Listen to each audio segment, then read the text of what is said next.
Welcome to the Pearls of Wisdom podcast, where we mix business, law of attraction, spirituality, and well-being with great guests and phenomenal stories. You'll hear hints, tips, and up-to-the-minute information on digital communication from an expert in her field. Pearl has some wonderful individuals in her networks, and she will be interviewing them all at some point in the future. Enjoy your listening.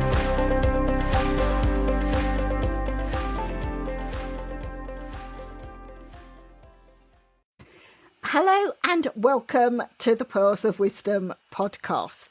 Now, it's been a while since we've had some wonderful guests, but I've been waiting especially for this lovely lady that we are speaking to today. Connected only recently, felt that connection from the minute we first started speaking together. Today, my wonderful guest is Rachel Gotto. She's a clinical hypnotherapist, an elite life coach, a speaker and an author, an all-round fantastic lady. Just from the stuff that we've been speaking about prior to doing this podcast, I say to all my listeners, get pen and paper ready, take notes, because after this podcast, once you've listened to it, you need to reach out and connect with Rachel, because I'm sure you will be wanting to connect and work with her. Welcome, Rachel. Oh, thank you, Pearl. What a lovely introduction. It's lovely to be here. It really is. Oh, I've been looking forward to this from when we first spoke just a few months ago. We hit it off, that connection, and you have so much to share with people. So thank you. Thank you for being a guest on my show. My pleasure. Really my pleasure. In that case, without further ado, I'm going to start with the first question and we'll just go from there. So, Rachel, can you describe your career path to date, please? Oh, I most certainly can. And it's a bit of a windy road, Pearl. How long have we got? So actually, my career began probably when I was about 23 for the first time. I was an early starter and I was sort of an entrepreneurial lady very early on. And about the age of 23, I started my own business, believe it or not. And I converted an old house into a restaurant. 3 apartments and a small village shop. And actually it was the house that we had first when we moved to Ireland, because we came to Ireland from the north of England. So we were sort of planted into the south of Ireland, and I created this whole business. And, you know, I'm almost whispering behind my hand telling you that I really didn't really know what I was doing. I knew I loved food, and I knew that I loved people, and I knew I liked to serve people. But so it was kind of a strange start, whereas funny enough, I hired a chef and the chef couldn't cook. So I had to be thrown in the deep end straight away. So not only was I doing front of house, I was doing the cooking, I was doing the ordering, I was ordering for the shop, I was cleaning beds and bedrooms, and it was all encompassing. But I have to say, it was a period in my life where it was really great fun. I was young. I worked 24/7. I probably went to the pub after I'd finished. You know, it was really a fantastic thing. But looking back now, I'm 51 now. I'm looking back and I'm looking back and saying, well, good on you, Rachel. That was not a bad start. So that was the beginning of my career path, Pearl. And then it took a bit of a dive for about, 20 odd years. And the reason being was that once I got this restaurant up and running, and it was quite a popular restaurant. We lived by the sea. It was on the pier. So we had lovely fresh fish, and it was a really popular place. And we had an all-girl crew, which was unusual at that time. And a lot of people were intrigued by a restaurant run by women. So we were early sort of feminists in that way. And but what happened was, sadly, when I was 24, I think, my gorgeous brother Dominic got diagnosed with bowel cancer at the age of 26. And we were very close. We'd gone our separate ways, but emotionally we were very close. We'd survived, and I say survived, we'd survived a very tough childhood. With a father who was quite dysfunctional, and in a country that we hadn't really been cemented in properly. And it wasn't easy. And Dominic and I clung together in many respects. So we were like what we call the Irish twins, because we were actually only born a year apart.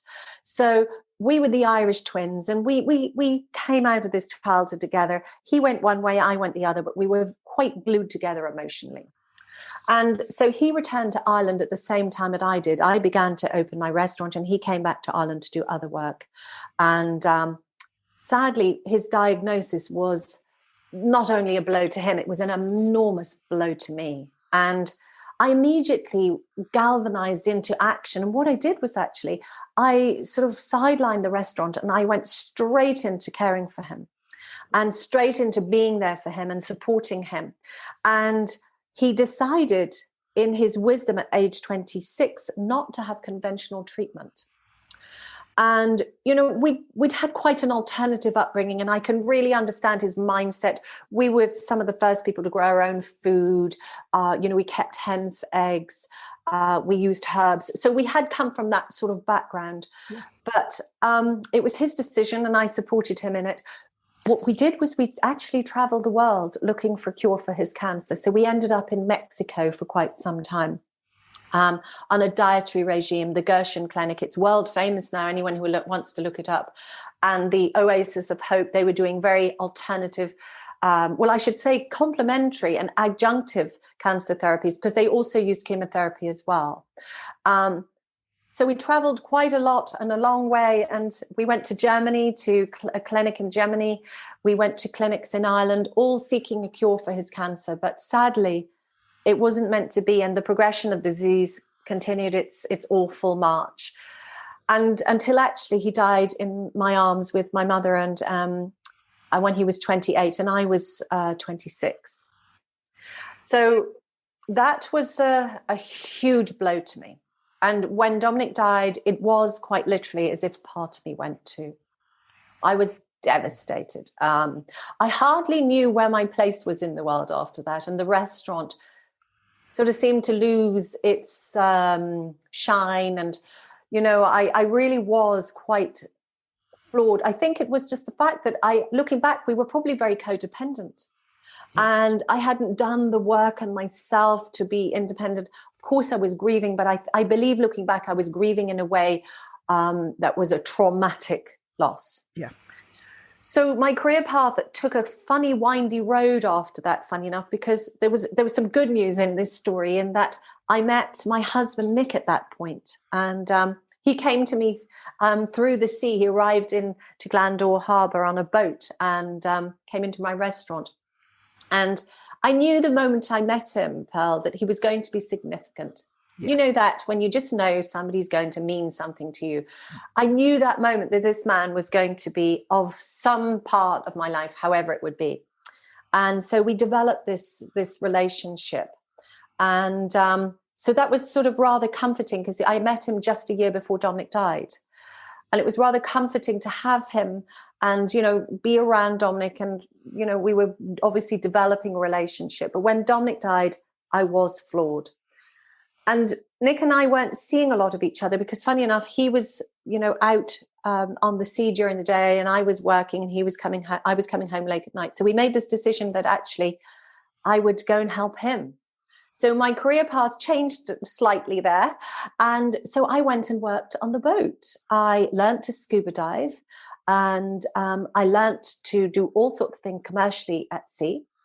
And so it was, I was helping him run a scallop breeding project, you know, the scallops, the shellfish. Yeah. And so most of my day was under the water at that point. And so I had a very free existence, and probably it was very healing to be out and about in nature, because I believe that nature is one of our biggest teachers. Yeah. And one of our biggest healers. And in my wisdom that I'm gaining now, I hope I always turn to nature for some form of solace, no matter what's going on. The wind, the sun, you know, the leaves and the trees themselves. So I think that was very healing for me. And I think I was starting to heal, you know, through all of that process. But what I didn't know, Pearl, was that something else was going to come onto the path. A big obstacle was going to land smack down on my career path and stop it dead in its tracks, quite literally. And it was almost as if I had a lot to learn, and I was going to be given the lessons very, very young in life. And so what happened was, a year after Dominic died, Nick and I decided we would get married. And it was a bittersweet time. Of course, I was delighted. And we were great companions. We were great people together. And so we got married just a year after Dominic died. And I remember the day we got married, part of me was bereft because Dominic wasn't there, and part of me was delighted. Yeah. And so that's what happened. And happily, I found I was pregnant in January. We got married in December, and I was pregnant in January. So a whole new change for me, for everything. So there was a lot to get used to. And Nicola was such a great thing for us. We were really excited about it. Nick already had 2 children from a first relationship, and, they were involved in our lives. So it was all starting to come together quite nicely. And I was starting to find my feet again. And of course, new life, it was almost as if Dominic was part of that new life. You know how we like to make stories around our losses. That was my story. So the crunch and the absolute devastation that came in the wake of the fact that Nick died on the 24th of July, 1998, in a terrible accident with me present. All of that new life, all of that new energy, quite literally left my life in that moment. And he died in a scuba diving accident one beautiful July evening, not far out the harbour on a wreck called the Kowloon Bridge. He'd been diving with some new scuba diving equipment, and the equipment failed him. And I was on board the boat, and the rescue operation that went on played in my life, in my mind, in my mind's eye for years and years and years. The sound of it, the horror of it all, and helicopters and lifeboats. And so when I got to shore and I was taken to the hospital that night, I was, it's funny how the mind is, Pearl. I really didn't allow myself to believe that actually he was dead. I sort of played this mind game with myself, that if I can get there in time, if I can just arrive in time, if I can just get to him, he'll be okay. But when I got to the hospital, of course, I was told officially that he had arrived dead. And you can imagine, I'm 6 months pregnant. I'd had so much loss already. And now Nick was gone. And it quite literally was. To describe it, I'm sure people would like to know how it feels, because, these things are important, and people like to be able to identify with losses so they can find, some story in their own losses to hold on to.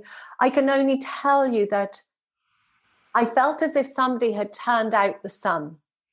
Yeah. I felt as if I was energetically isolated from the rest of the planet. My body felt awful, the pain, just the adrenaline, the shock, the shaking, the numbness, oscillating between numbness and terror. I was so petrified of the dark after that. I think that I was so dark inside, and it opened up a terrible fear of my own death. And so I was sort of reeling from the loss of all of this, and at the same time I was growing a new baby, I was growing a new life. So the dichotomy of that, Pearl, was quite something. Letting go the darkness of loss, letting go of the people I loved so dear, and at the same time facing into bringing a new life into the world. It took me all I had. It took me every nerve and sinew I had in my nervous system to continue. And, I think really, as I look back, intuitively, I knew that silence and peace and nature were my nurturers at that time. And I remember, and I said it a few times in other interviews, I actually went to bed. I went to bed with a book, funny enough, about a man who had drowned and left his wife pregnant. Naomi James was her name. She very kindly came to see me after Nick died and gave me her book of her journey through loss. And it was a great source of solace and comfort just to read this woman's story. And I ate jam sandwiches, Pearl. So, my bump and I and cups of tea and a book and jam sandwiches, that was all I could manage. And that was all I could do. And so this went on. And then, of course, Nicola was born. and she was born on the 6th of December, or 3rd of December. She'd kill me. Her birthday's just been the 3rd of December, 1998. So I had no career for quite some time after that. I really had to manage myself, manage Nicola. Nicola became unwell. She lost the sight in her eye. And then in those times, I have to tell you though, in those times, I managed to sneak in to after Dominic died, I snuck in a couple of years of training of psychotherapy.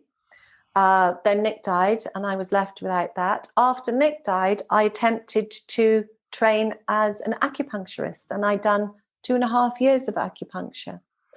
After Nick died, this is when Nicola was quite small. And then another big bomb went off in my life, as if there weren't enough bombs. And I knew that things were going a bit funny, Pearl, but you know, when you've kind of had a really tough childhood, when you've lost your brother, when you've lost your husband, when you've given birth to a baby, when things have gone so badly wrong there, you don't really notice nuance of changes. You're sort of almost punch drunk. So I didn't notice that when I jumped to the car sometimes and I couldn't drive the car, I couldn't figure it out, that anything was really wrong, because I never slept. Nicola, I had PTSD, we now know. Nicola didn't sleep.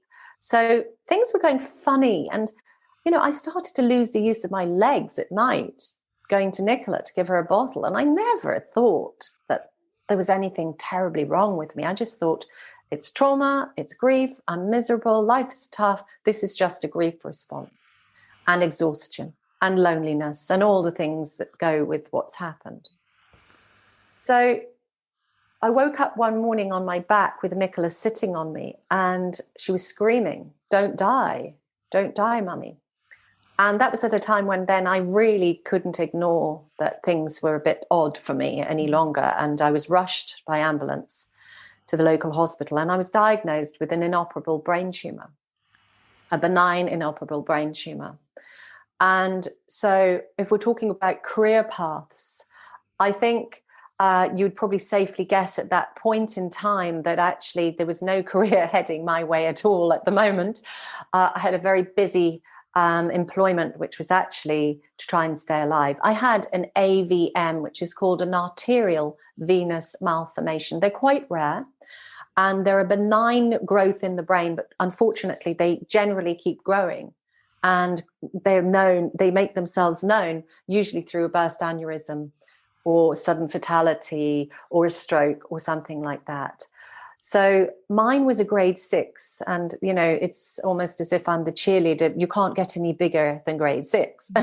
So, you know, it wasn't a good picture. And the message that I received from the hospital was really, there's nothing we can do for you.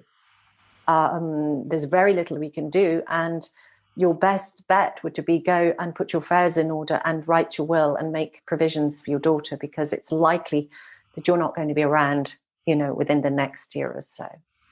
So my career, which was just about to start, which was to be acupuncture, I'm afraid went out the window. And unfortunately, what went with it in the time was also my left hand, and I was left-handed. So you know, the tumor was on the right hand side of my brain. So of course the left hand was beginning to be affected. So anyway, I had a career path really after that, which was to try and save my life. And I went through every neurology department in Ireland, and the same results. I'm sorry, go home and please and put your affairs in order. I headed over to England with a brilliant friend and some family, and we went round the neurology departments in London and the Royal Free, you know, loads of hospitals that people would know, only to get the same response. I'm so sorry, we cannot save your life. There's nothing we can do. And, you know, I always say this is the thing, Pearl, you know, if people are listening, do not give up. Never, ever, ever give up. Because if I'd have given up at that point, I probably wouldn't be speaking to you at all now. But I didn't give up. And then there was a chance introduction to a neurologist who knew a surgeon in Bristol who was known for maverick neurosurgery. And I got in touch with him, and he wrote to me and he said, yes, I'll give it a go. These are your chances of how it's going to go. Your chances of survival aren't great, but if you do, blah, blah. And thing I never really read in that letter, Pearl, was it did say, I wish I kept the letter now. It said, if you do survive, it's likely that you'll be paralyzed down the left-hand side of your body for the rest of your days. Now, I probably skimmed over that at the time because I just wanted to be alive and around for my daughter, and I wanted to be a mum. But after nearly 15 hours of neurosurgery, I was paralyzed. I woke up paralyzed down the left-hand side of my body. And that was a long journey. I can tell you the devastation that brought on top of everything else was, I cannot tell you the darkness that came into my life when I woke up and I realized, oh my God, it's true, I can't move. And the prognosis was you won't probably ever move the left-hand side of your body ever again. So my next career, and we're going to call them careers, well, was actually the journey to moving again, the journey to move my body again, the journey to learn to walk and be mobile again. And that was a very long journey. So in terms of formal careers, I have to say I have a very short CV, but in terms of life employment and employment through really learning to live again, I've got a very packed CV. And of course, that brings me to where I do work today almost. And so, the journey of learning to walk again was a phenomenal journey. It took me such strength. It took me such tenacity. It took me such involvement and immersion, and never giving up again. That drive to stay with that drive to keep going. And I'm really proud to tell you that I walk perfectly. I've just got a slightly weak left leg. I'm very proud to tell you that my left arm and left hand move. They're not brilliant, they're not perfect, but I have two hands that almost work. I wired myself to be right-handed anyway, so I can do pretty much anything. And my handwriting's like a 5-year-old. That's the only thing. But and it sometimes if people don't know me, that's the only bit of shame I have really, is if people don't know me and I handwrite, I think, gosh, are they going to think that I can't write? And recently I made a decision to stop apologizing for my writing, because I was thinking there's loads of people who've learned to write as adults, and I'm almost shaming them by qualifying that I used to write really well. So I've decided to have my handwriting the way it is. So if anyone out there has got wonky handwriting or dodgy handwriting, celebrate it and just be proud of what you can do. So that career path sort of came to an end, Pearl, and then a huge career opened up in front of me, which was a very painful career, a new one. And that was, I had been prescribed a lot of medication because of the scarring on my brain. I had intractable epilepsy as a result of this surgery. And at the height, I was taking 4 prescribed medications 4 times a day. 6 drugs 4 times a day, excuse me. And they took their toll over the years. And over the years, I was becoming more and more depressed and more anxious and more agoraphobic. And really, I had very little quality of life. I was leading a sort of a grey, foggy life. And I was impulsive. I was compulsive. I would imagine that I was leading a life which was half of who I was, maybe a lot less. And there came a time one day when actually I'd watched a movie with Nicola and I couldn't remember watching the movie. My short-term memory and my long-term memory were completely gone. I could hardly remember who she was or how old she was, and things were deteriorating rapidly until I finally started to look at the medication and I started asking questions. Is there a possibility that any of this medication could be making my life so poor and so bad? And I need to stress, I'm not anti-medication or anti-doctors or anything. This is just a story. Anyway, it transpired after a lot of examination and asking a lot of professional opinions. One doctor said, there's one drug here that could be making your life really bad. And it was called frisium. Now, I didn't even know the word benzodiazepine in those days. Now we know a little bit about it now, but I knew nothing about benzodiazepines. But over a 7-year period, I had become an accidental addict. Yeah.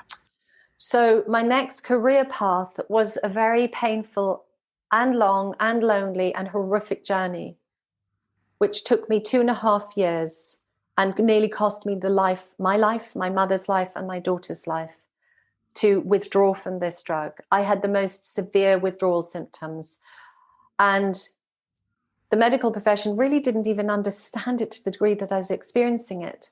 So I turned to the online world and, of course, found forums and people who are experiencing the same thing as me, and found actually there's a lot of people who are the inadvertent addicts, and how to withdraw safely from these drugs was the question. And so I undertook a 2.5-year withdrawal program that was incremental reduction in my dose over a 2.5-year period. I charted 47 symptoms, Pearl. And some of those, I don't wish to trigger anybody, but some of those were actually homicidal tendencies.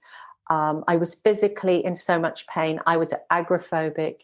I had such terrible anxiety, insomnia, akathisia. I could go through them. But the reason why I'm naming them out is because I think that people, if they are trying to withdraw, it puts a little bit of sense onto their journey.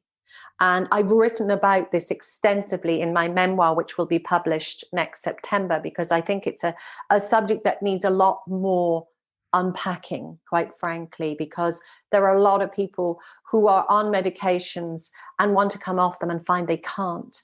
And whether do they turn, because coming off physically dependent drugs is so different to coming off recreational drugs, which you can cold turkey. It's horrific, but you're not going to be in physical danger. If we cold turkey off medications like benzodiazepines, there is a physical danger to your life. So there are incidences where people have had fatalities from this. So I would just stress that a slow, long withdrawal is the safest way. So that career, we're on a very long story here, Pearl. I hope you've got a cup of tea going. So what's interesting about where we get to now, after I'd withdrew from the drugs, I'd been away out of society for 2.5 years. I was completely agoraphobic. I'd lost all my social skills. I was beginning again. Now, we do know now that I am a clinical hypnotherapist practicing with a very, very busy practice. We do know that I'm an elite life coach. We know that I've written my memoir called Flying on the Inside, and that's to be published next September. And we also know that I'm a speaker. Now, if we do our maths, we're wondering, where did this career come from? And this is what I love to share, Pearl. Just in the 27th of May, 2013, I took my last benzodiazepine. I was still on other medications. I withdrew from that very slowly after that. So if we go to 2014 and 2015, and I've got this amazing career that I have now, how on earth did I get that career together in such a short space of time? And so I'm very proud to tell you that it's really only 4 years since I started my career.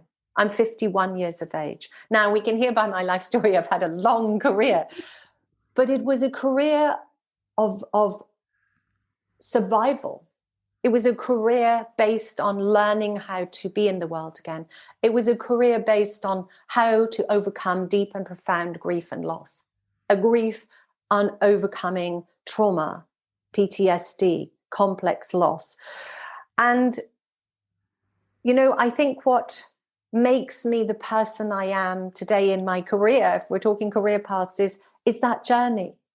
I have my qualifications, of course, as a clinical hypnotherapist and coach and therapist and all of that. But actually, it's my career of learning to be in the world again, my career of recovery, my career of overcoming loss and coming to peace with losing the people I held most dear, and being a single mum into the bargain. So now I work full time helping other people. And I think all of that, Pearl, was, if we're going to use the word God or universe, we can use them interchangeably. I don't mind at all. I don't see there's any difference in my mind, that I was being prepared for a life of service. And that's where I am today with my career, is really a life of service and helping others. And it gives me great joy. And I earn a living from it. So it's fabulous. All I can say is, wow. Just absolutely wow. I could feel tears as you were sharing your story, inspiration, everything. I can see why we were brought together. Anyone that listens to any of my shows, I use the word synchronicities a lot, the Yes. S word. Yeah. And I can synchronize with so many things that you speak about. I lost my mother very suddenly, to such an extent we had to have an autopsy because it wasn't expected. Yes. And that was 2014. So when you're saying dates, I can see things coming together. And I was with a partner, and he had a pontine abscess on his brainstem. So when you're saying about that, and that came from the weirdest of things, he'd had an abscess on his tooth, thought nothing of it, and the abscess burst. And then weeks later, he kept getting really hot and he was sweating at night. And I started thinking septicemia, something like that. And in the end, I made him go to the hospital, A&E, and he was slurring his words like he had a stroke. And they kept him in. And it was only because of the age. Where they'd put him, it was almost like if he'd have been much older, they'd have completely ignored it. And they said, no, we're going to do MRI. And I can still remember, because I was getting passports for my children to go away with my ex-husband, and he'd refused to pay, and it was down to the last thing. So I had to go all the way to Peterborough to get that. And I got a call on the way back to say, you need to get to the hospital now. The doctor needs to tell you something. And we rushed, and we got there. And they said, there is an abscess. And we were lucky in the Midlands. We went to Coventry and Warwick Hospital, and didn't have a brilliant name, that hospital. What the specialist did for my partner at the time was, once we drained the abscess, they said if people had tried to remove it, he wouldn't have survived, but he drained it. And it very rare, very similar. You can see the synchronicities. Yes. But from that, it was his right side. It affected him like a stroke, and his right side never worked properly. And so I became his carer. And it just, you can see the synchronicities. Yes, you can. Similar. And even when you started, from where you started your career, we are both entrepreneurial. I went the long way round, and I did my degree as a mature student. I was down to do law at Cambridge, and it all went to pot. So then I redid it and I studied English. And not only did I do my degree, I was a single mum at the time, going through my divorce, and I set up my first company all at the same time. And I see so many similarities. Yeah, well done. And this is why I can see already, I see the start of a very long friendship. Because we can see absolutely. So Likewise. And to the listeners, this is such a special interview already. People are going to come back and re-listen, and they will get something different from each of your answers, because there's so much that you have to give, and you are truly, truly inspirational. And I can't wait for your memoirs to come out. Can't wait at all. And I will be shouting from the rooftops as soon as everything's published, so I can say, you've got to read this. Well, the thing is, Pearl, as well, I've written it in a way that is very open and honest. And I haven't hidden anything. And I had to think very long and hard about how I would write it, because I wanted to give people permission to be honest and truthful. That's the thing. And firstly, thank you for those lovely words. But, I will look forward to you promoting it, and it'll be exciting to have it out there. This story is my main reason for writing this story, is that I want people to identify with some part of it, as I said earlier. And the other thing is to give everybody permission to speak, to tell their story, to be open, and to bring stuff to the table that they wouldn't dare otherwise. So that's why I've written it the way I've written it. It's an honest account, and it's a saga. It's a journey, and it's a journey and a half. But to me, it had to be uplifting. It had to be inspirational. It's not a woe me.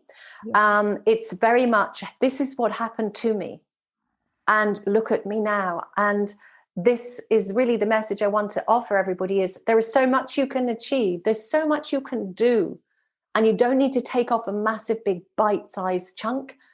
just start with something very manageable, something that really resonates with you, and work on that for a while. We're not in a major hurry here. We're just working all the time towards what I call our greatness. And that's not an arrogant greatness. That's living our life with fulfillment and passion and the fullness of who we are.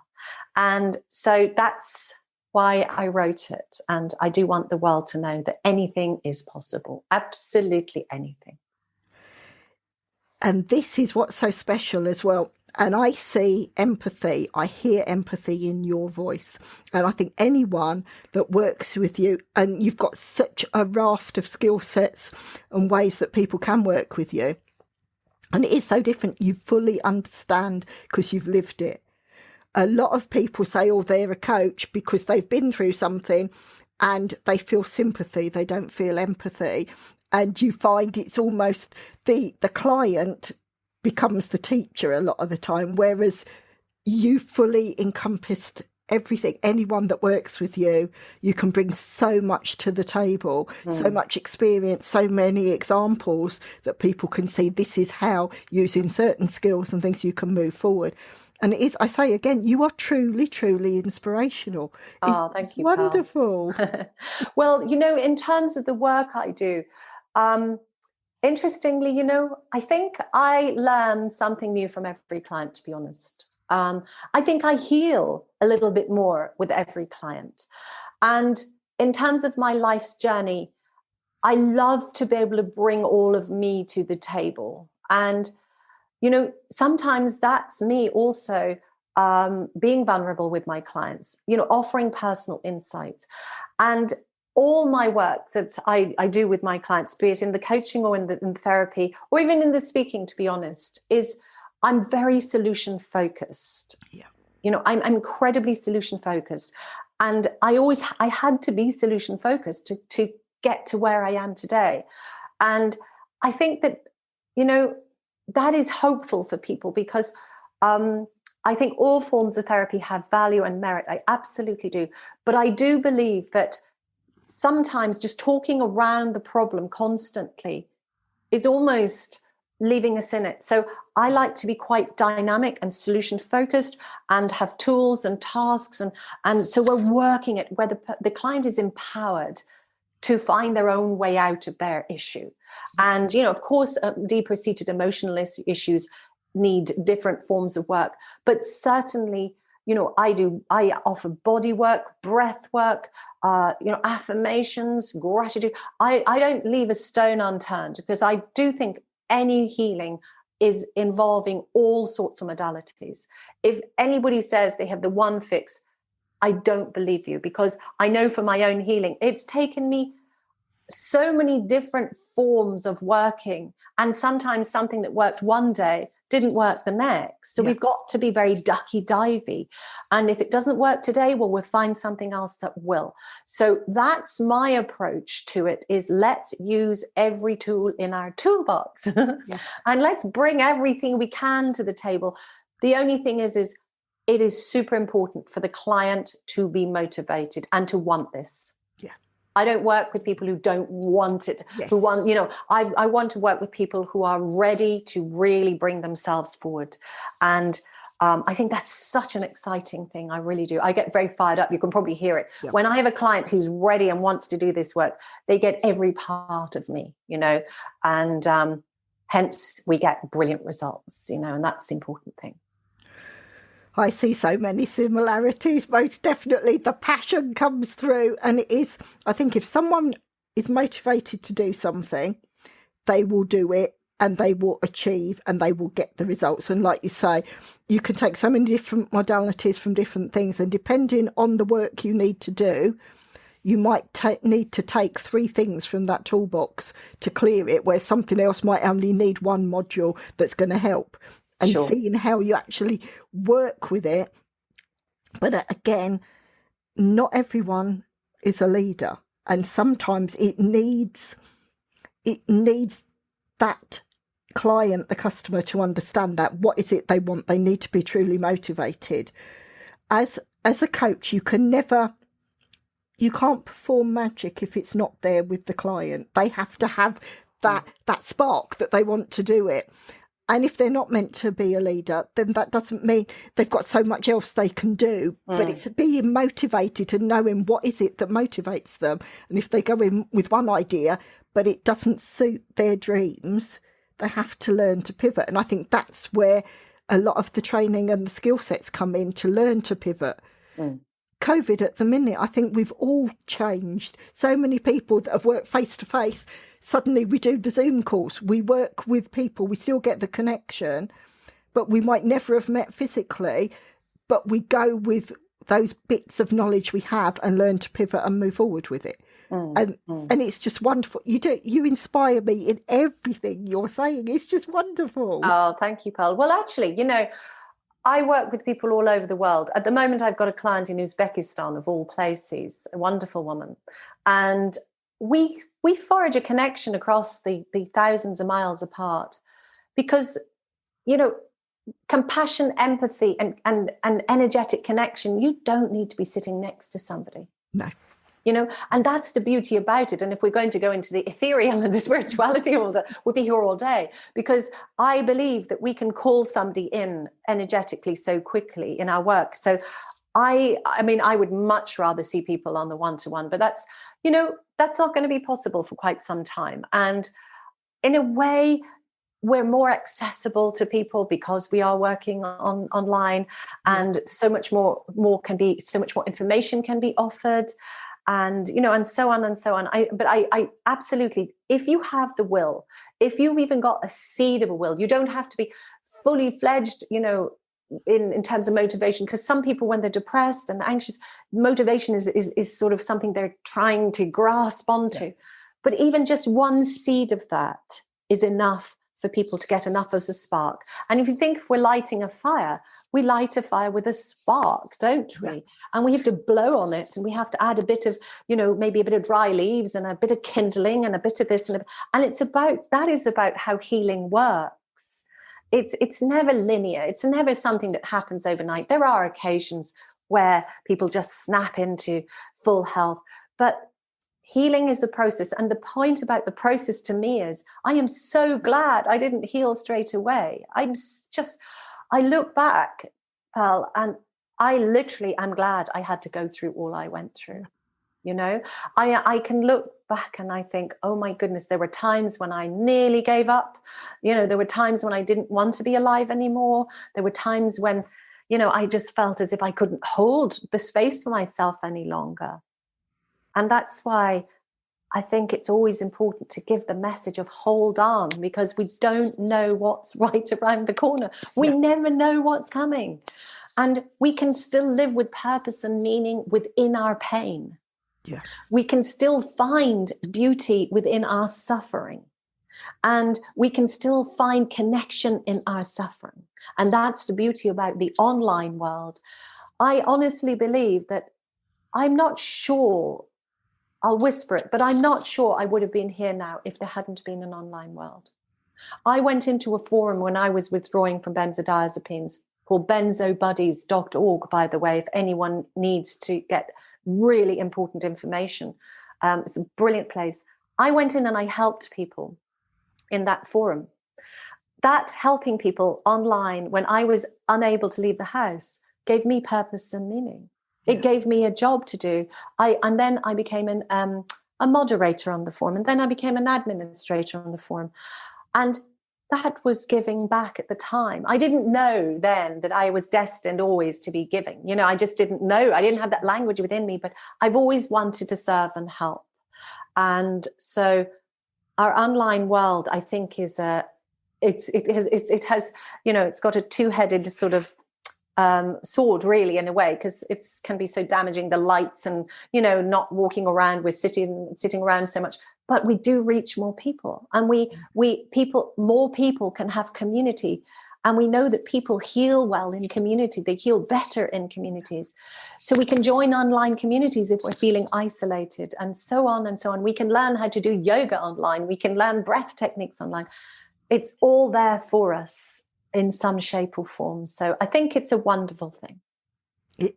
I couldn't agree more. I mean, my corporate background is digital communications. So online is just perfect, but seeing how you use that and taking that little bit and adding it to your toolkit, seeing what skill sets you need to grow and taking it a bit at a time, but also seeing on a global scale that there are people that you can connect with that are feeling the same thing. I go back to the COVID thing. So many people have changed how they think, spent time to look within and see, what can I do for myself, and see the difference. I mean, I've seen, yes, where I realised from corporate, my body said, no, stop, you've doing too much. I used to work stupid hours. But I'm one that if I truly believe in it, I will give 150%, 200% all the time. And then suddenly I realised the spiritual side, like you said, there's so much we could discuss.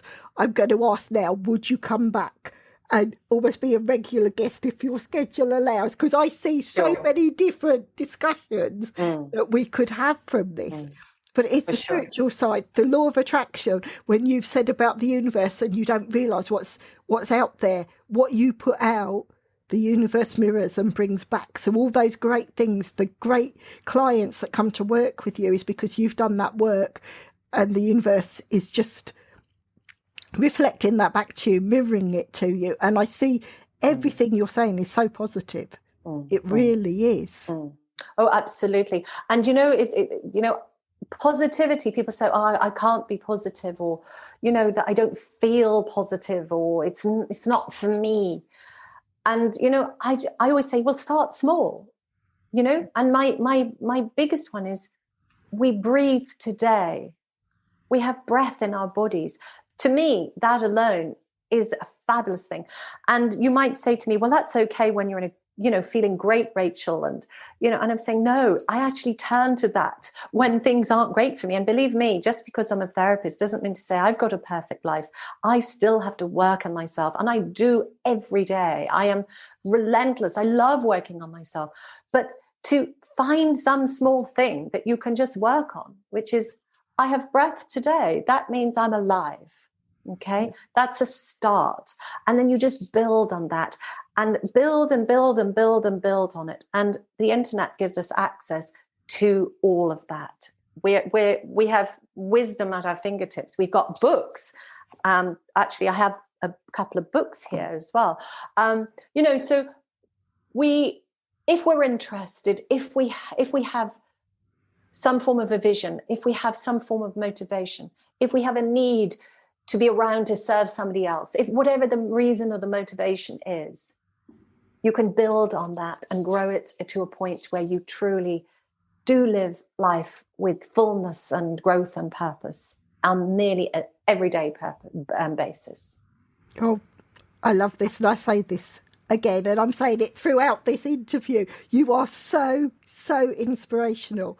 Oh, thank you. I don't intend to be. I just want to give that message that, there's an awful lot of living to be done, guys, and we have to get out and live it. It doesn't happen by accident. It doesn't happen by miracles. We just have to do it. We have to do the work, and I'm living proof of it. I absolutely am living proof. And people say to me, oh, but Rachel, you've got some special powers. I wouldn't have that ability. And I'm going, oh, yes, you do. Yeah. Because, what is it? Necessity is the master of invention. Is it? What's the phrase? Something like that. Yes. Yeah. So, but I mean, yes, it was. I had a necessity. I had a reason, I had a purpose, but mostly I wanted to live. I wanted to live most fully. I wanted to live with purpose and meaning. And I had to work for that. Of course, I wanted to be around for my daughter. And that's a given, and she is one of my greatest teachers, incidentally, as well. And I think we can learn a lot from the young people today in many respects. They have a vision that is different to ours. Most definitely. Now, this interview, normally I have a whole list of questions, but we've got into so much depth, I'm going to jump and ask a few questions. Now, you mentioned books, and know like you've written books, so I will ask you, can you name 3 titles of your favourite books and why you've chosen them? Because this is one of my passions, and I just love to see what it is that you'd recommend, please, Rachel. Sure. Well, there's a book, actually. I wasn't able to read for about 10 years after my brain surgery. My brain just wouldn't take in reading. So I have the joy of being able to read again, which is, to me, I'm a passionate reader as well. I love books. But there's a book that stands out, that's a novel, that stands out from pre sort of, I think it was after Nick died, I think I found this book. And it's called A Fine Balance by Rohinton Mistry. Now, to me, he's a fabulous author. And A Fine Balance is an epic saga set in India. And it's about the nitty-gritty of living in a massive metropolis of people, and in cities and smells and sounds and all that's attached to living in India. To me, it was one of the most marvelous stories that I got lost in. And if anyone is a novel reader, likes reading novels, it was written probably about 15 years ago, Fine Balance by Rohinton Mistry. You will be sent for days. It's thick as well. So if you like a decent book to get into. So that would be a novel, but I probably don't read many novels anymore. I absolutely love books on personal growth, anything to do with the mind, neuroplasticity, neuroscience, and also about mindful and Buddhist practice. And a lot of my own personal practice is centered around mindfulness and coming home to myself and my body. And of course, gratitude and gratitude lists and how to be grateful. So I just brought 2 books with me because I thought I could get into a whole list.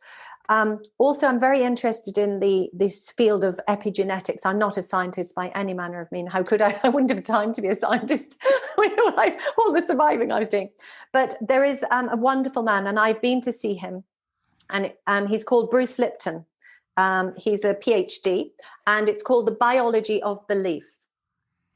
Now, this is about the science behind epigenetics, and epigenetics came after the Human Genome Project. And basically what the breaking down of it is, they used to think that our genes controlled us. They used to think that with our dose of genes, that's how our life would play out. So if we had a propensity to, should we say, cancer or anything, that's probably how it would run. This is a very simplistic version because I'm not a scientist. But what epigenetics tells us is that, yes, we may have the predisposition within our genes, but we can alter our gene expression by what we think and what we visualize. So therefore, it's the power of our mind and what we choose to think controls our gene expression. So what that says to us, in effect, is that we have more control than we thought over our emotional health and our physical health.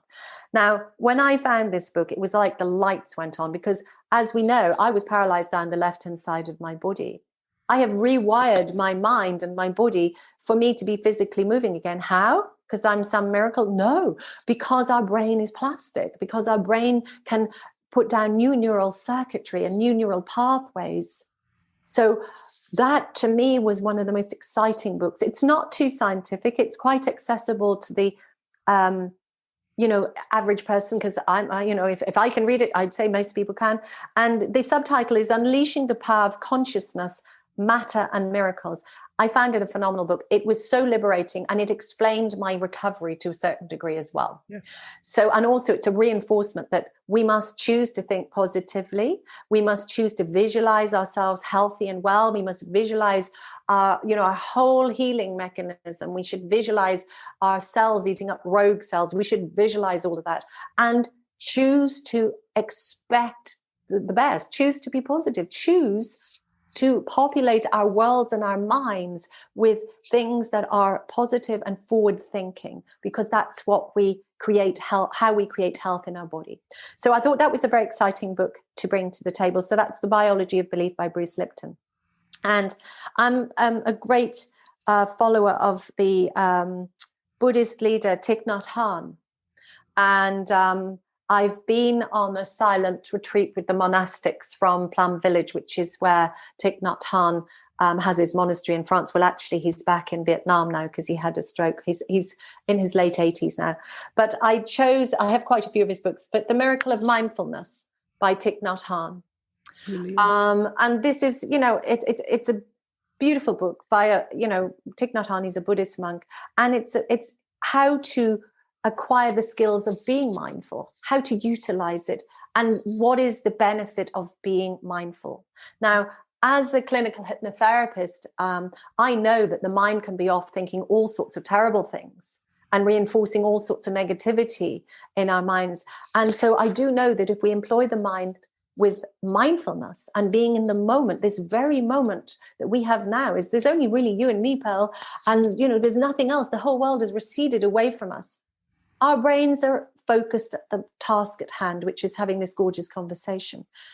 We're not off thinking horrible thoughts. We're not creating negativity. What we're doing is we're focused in the moment. And this is a wonderful skill that anyone can start to employ, is to be mindful, stay in the moment, control your thoughts, control your mind. It's a discipline. It's something that we need to build on and hone the skill of.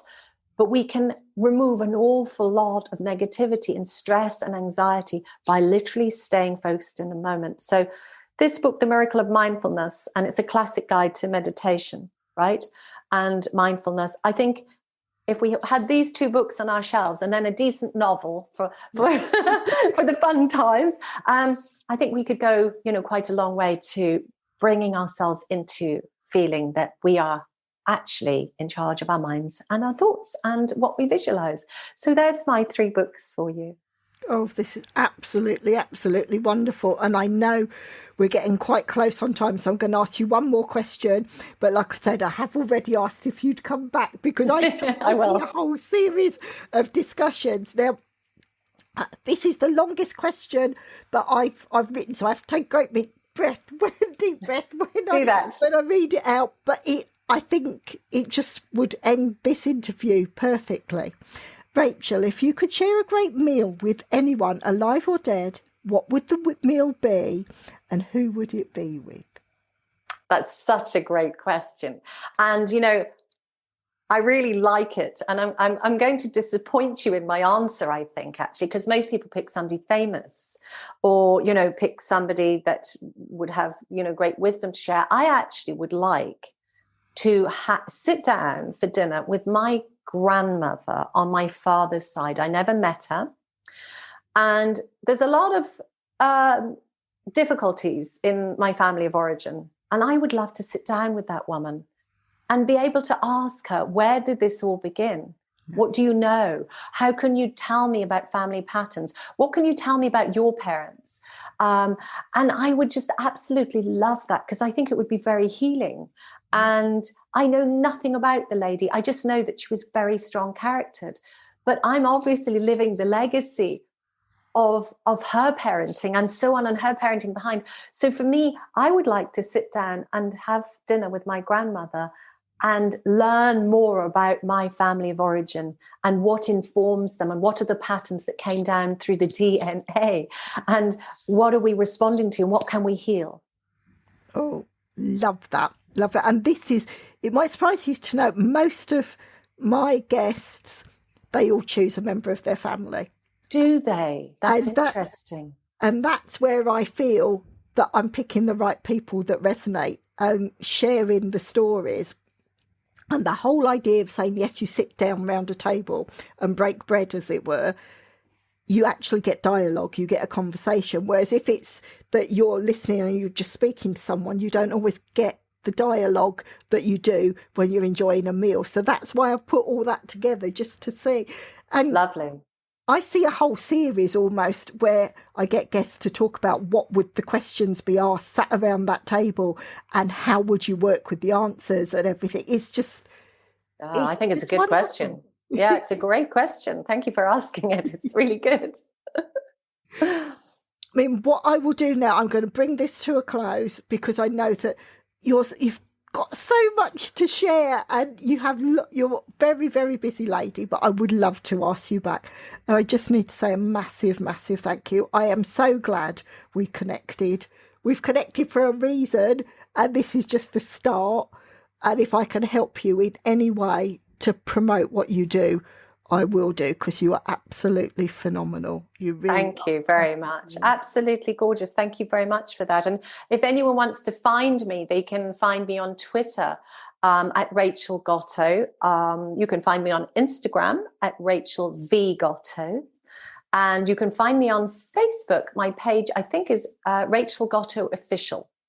And I'm on LinkedIn as well. So you can hunt for me all over the place.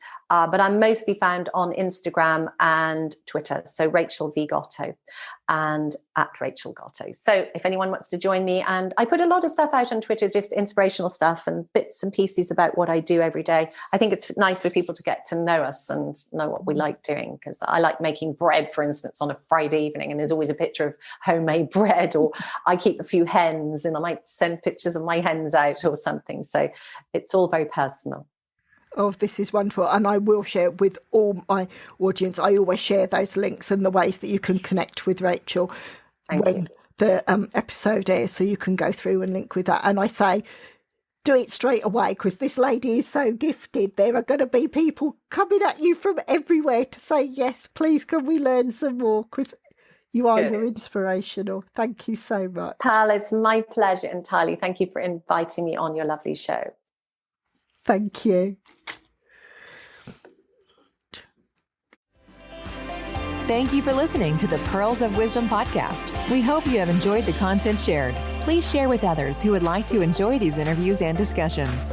If you would like to support the podcast, please follow the link in the episode description. If you want to be a guest on the show, reach out and let's discuss next steps. Until the next time, enjoy your listening.